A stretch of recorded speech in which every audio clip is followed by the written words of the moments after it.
Thanks for joining us on the John Mendola Show. We're driven by McCarthy Tire Service. Mark Duda from the Lackawanna College Falcons football program, and Dejan Warren, also a member of the Falcons and the number one recruited guy at this level. Coach Duda, I know you guys had your little tailgate about a week ago or so. How did that go for the Falcons?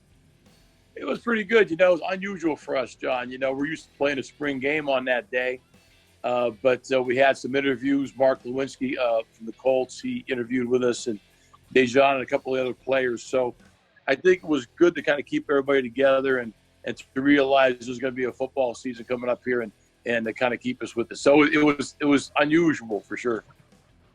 Well, Coach Duda, Dejan Warren has an interesting story of showing up at Lackawanna College. So we're going to hear from your perspective when you first got to meet Dejan Warren, and then we'll get over to Dejan and hear his version of what had happened. It was kind of funny. Like, we didn't really know who Dejan was when he first came in. And, he came and went through into workouts. We could see that he was explosively quick and a really good athlete. We didn't know how good until we got into spring football. He started making plays and running people down and doing things that other people really can't do. And then just got better and better every single day. So I think the biggest thing about him, and he'll discuss it further, is, his belief in himself. Like, he bets on himself and he believes in himself, because it's not easy to come to our program, sight unseen, walk in and do everything and become basically the most highly recruited guy in the school's history. So he's done a whole bunch of great stuff, great in the classroom as well. So it's really neat to have a kid like that. Let's welcome in Dejan Warren here on the John Mendola Show. Dejan, how about on your end, your story? How did you find your way to Lackawanna College? All right, so the way I found my way to Lackawanna College was, unfortunately, I had grade issues throughout school. So I played my 9th grade and my 10th grade year at Sula High School. My 11th grade year come up, I ruled ineligible, so I couldn't even play varsity that season. So I sit out and I go through school again. My 12th grade year come up, and that summertime I was doing 7-on-7. Found out I didn't make the grades again. But I met someone named Quan Vines. He was supposed to be our quarterback. He didn't have the grades as well. So he had left and went to a school called the Avalon School, where Trayvon Diggs went to. So I went out there with him. I played a few games there, but it was like 2 hours away from my house. So my mom was like, you know what, just go back to Sula, finish off, and, just try to work from there. So, of course, I listened to my mom. I went back to Sula, and when I got there, my coach gave me the opportunity to reclassify. So, of course, I took the opportunity. So once I reclassified, they had switched principals that summer. So the dude that became principal was an administrator. That summertime, he told me when he became principal, he was going to give me a half-a-day schedule. So that was my understanding. But it didn't work out that way. After the first game of the season, I came back to school to receive my half-day schedule, and he was just like, "You don't want no returners at the school," and I was forced to graduate from alternative school. So I did that, did what I had to do at alternative school, and my offensive coordinator, Coach Wade, he had reached out to Coach Duda, and Coach Duda allowed me to walk on. So I was supposed to come in the fall. I didn't have no money, so I had to wait out another season. So I just came in the spring. I'm like, my clock is ticking. So if I really want to play football, I got to make something happen. So I just kept that mentality.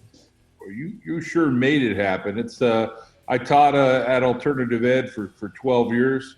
But in the end, a story like yours is such a success story that you had to find a way to get things done, and you've kind of laid the hammer down. You matured a little bit, like all of us did at some point in our lives, and said, "Hey, I'm going to make this work with my grades."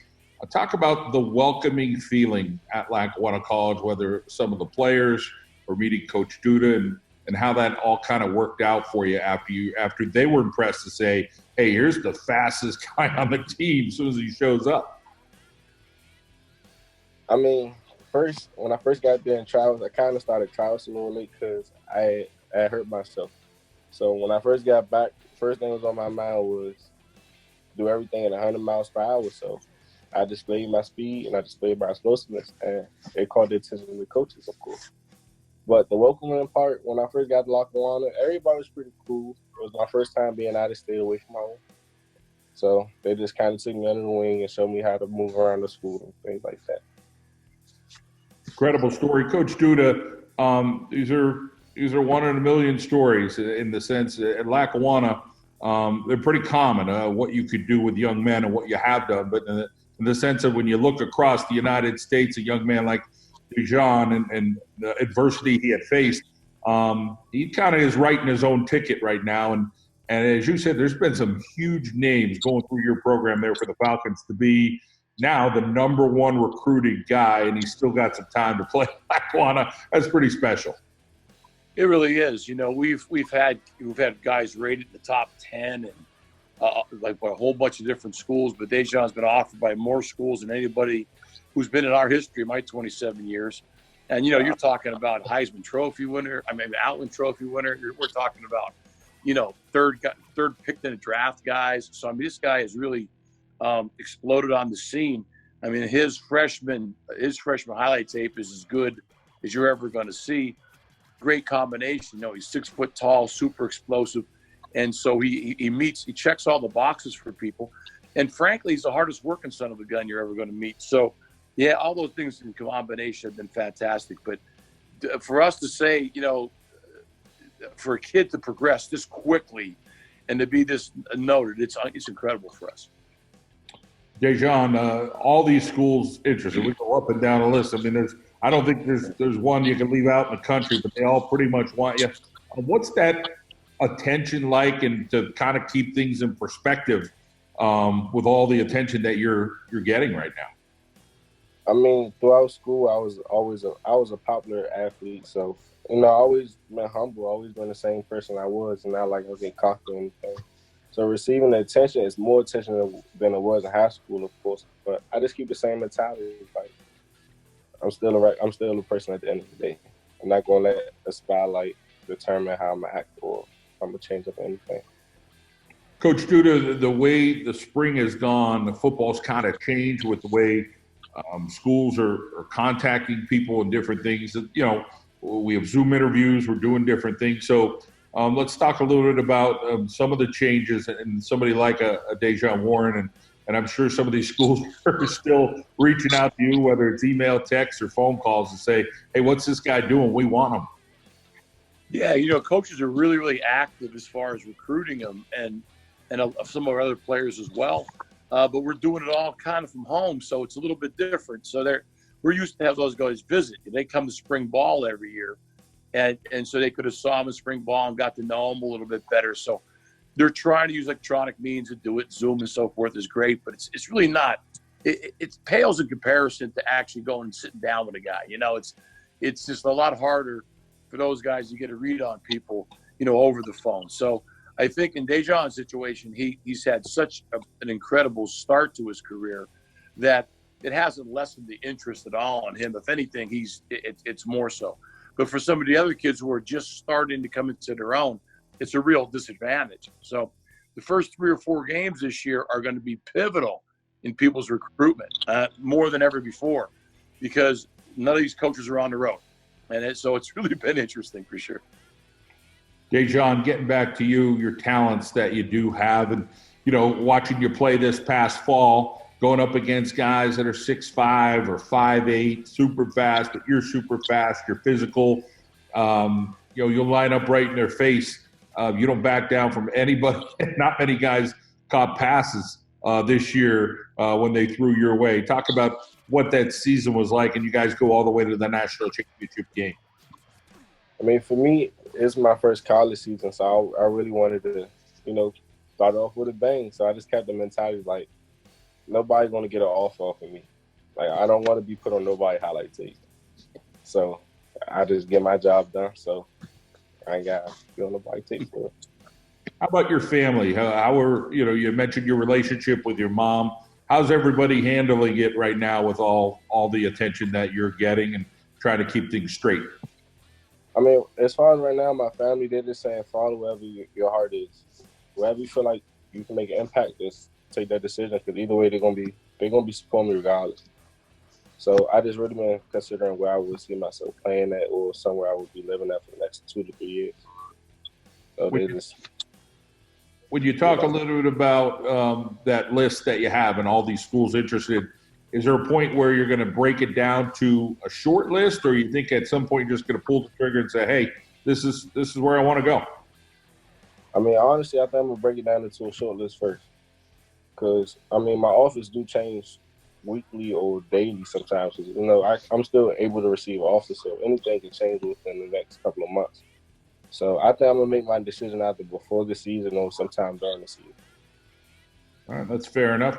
Coach Duda, when you talk about other guys seeing Dejon Warren on the field, and of course you keep getting some great recruits there at Lackawanna, but boy, having one guy on the field like Dejon's going to be really great for that defense that the Falcons will bring back.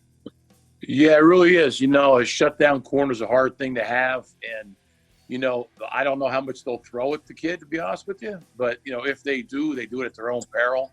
I think that allows us defensively to do other things that some people can't do. We could take away their best receiver and do a good job on their best one.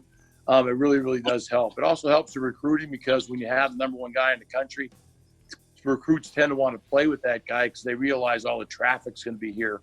There's going to be so many coaches coming through to see him that they're going to get offers because of it. So, when this is all said and done, because Dejon's here, 4 or 5 Lackawanna guys will get bigger offers in better places than they would have without him being here. So he is basically a huge advantage for the program to have players like that. And when you have a number of them, like it's Jaquan Brisker, then it's Tig, and it keeps going and going and going.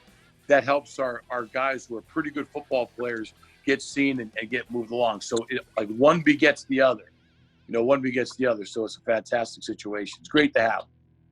Dejon, your relationship with Coach Duda and your impression of him, he's a big dude. He's kind of an intimidating factor, but he's such a great guy. Talk about what that relationship has been like over the past year with Coach Duda. Well, for me, the relationship with Coach Duda has been really tight, because I know I can actually come to him for any and everything. Like, he can actually relate to us, and he actually shows that he cares.